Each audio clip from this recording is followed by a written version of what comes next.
En jetant un œil à travers l'entrebâillement de la porte, Aminata fut tout de suite frappée par l'atmosphère oppressante de la cuisine. Contrairement à la salle joyeuse et animée qu'elle venait de quitter, cet espace semblait baigné dans une lumière terne, presque jaunâtre. L'air y paraissait lourd, chargé de chaleur et d'une odeur que l'on ne retrouvait pas dans les assiettes servies dans le bar. Elle plissa les yeux pour mieux voir. C'est alors qu'elle aperçut Mama Bintou, la doyenne des cuisinières. Mais cette vision ne ressemblait en rien à l'image qu'elle s'était imaginée. Mama Bintou, habituellement fière et imposante dans la salle, semblait méconnaissable ici. Elle se tenait penchée au-dessus d'une marmite gigantesque, son visage baigné de sueur. Aminata observa avec effroi une grande plaie sur le bras droit de la doyenne, une blessure qui n'avait manifestement pas été soignée correctement. La plaie était bordée de rouge, et quelque chose ressemblant à du pus s'y formait.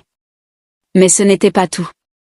Mama Bintou, visiblement accablée par la fatigue, s'essuyait régulièrement le front avec un torchon qui, Aminata pouvait le jurer, avait vu des jours meilleurs. Le torchon, taché de multiples couleurs indéfinies, semblait être utilisé aussi bien pour essuyer son visage que pour manipuler les casseroles.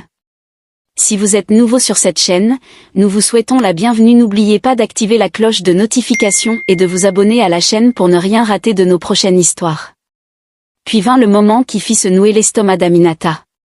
Alors que Mama Bintou remuait énergiquement le contenu de la marmite, une goutte de sueur perla sur son front, comme au ralenti, tomba directement dans le plat en préparation.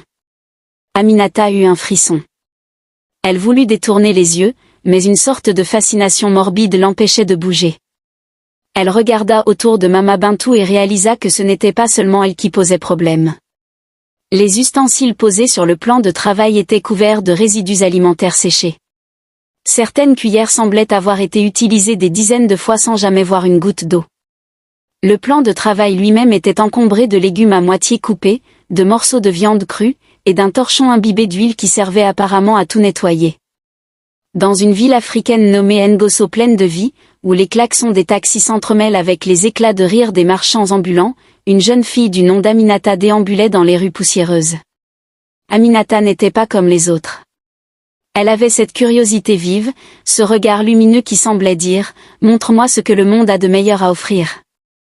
Ce jour-là, son appétit, toujours aussi intrépide que son esprit, la guidait vers une aventure culinaire dont elle se souviendrait longtemps. Dans cette ville, les rumeurs voyageaient plus vite que le vent.